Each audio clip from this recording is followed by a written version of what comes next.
મુંબઈથી ઝડપાયેલા આતંકીનું સુરત કનેક્શન, સુરતમાં રહેતા કાકા ભત્રીજાનું આઈએસઆઈએસ સાથે કનેક્શન, સૈયદ પરવેઝ ગુરુમિયા અને શેખ યાહા ગુલામ મોહમ્મદની ધરપકડ, આતંકી જફર મસૂદને પાસપોર્ટ માટે કરી હતી મદદ, સાક્ષી તરીકે કાકા ભત્રીજાએ મદદ કરી હતી.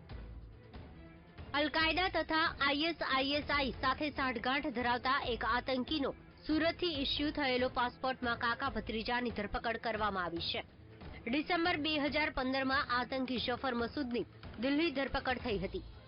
આતંકી જફર મસૂદ પાસેથી મળી આવેલા 4 પાસપોર્ટમાંથી એક પાસપોર્ટ સુરતના સરનામાનું મળી આવ્યું. આઈબીએ સુરતના સરનામાની શરૂ કરી તપાસ, દિલ્હી બોલાવી કરાઈ કાકા ભત્રીજાની પૂછપરછ, વેરિફિકેશનમાં પણ કરી હતી કાકા ભત્રીજાએ મદદ.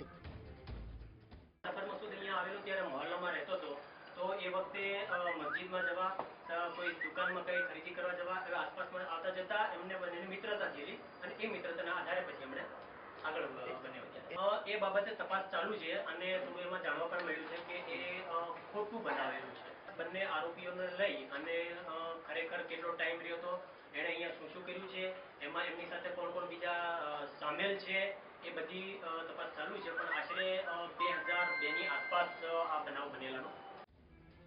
આઈબીએ જે રીતે સમયે સુરતમાં ધામા નાખ્યા હતા અને પાસપોર્ટની તપાસ હાથ ધરી હતી, કાકા ભત્રીજાએ સાક્ષી તરીકે સહી કરી હોવાનું બહાર આવતા આઈબીએ બંનેને દિલ્હી બોલાવી પૂછપરછ હાથ ધરી હતી.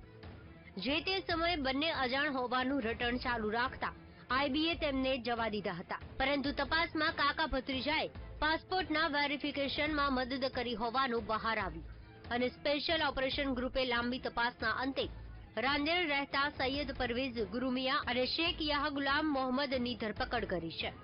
સૈયદ પરવેઝ ગુરુમિયા અને શેખ યાહ ગુલામ મોહમ્મદે વર્ષ 2002માં મૂળ યુપીના એવા આતંકી જફર મસૂદને પાસપોર્ટ કઢાવી આપવા માટે સાક્ષી તરીકે સહી કરી મદદગારી કરી હોવાનું સ્પષ્ટ થયું હતું. વર્ષ 2002માં મદદગારી કરી હોવાનું સ્પષ્ટ થયું. એસઓજીએ બંનેની ધરપકડ કરી.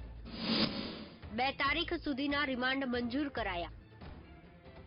એસઓજીએ બંનેને કોર્ટમાં રજૂ કરી રિમાન્ડની માંગણી કરતા કોર્ટે બંનેના 2 તારીખ સુધીના રિમાન્ડ મંજૂર કર્યા. આગામી દિવસોમાં કેસમાં સુરત એસઓજી આતંકી જફર મસૂદને કબજો મેળવી તેની પણ પૂછપરછ હાથ ધરે તેવી શક્યતાઓ છે. Bureau report, VTV.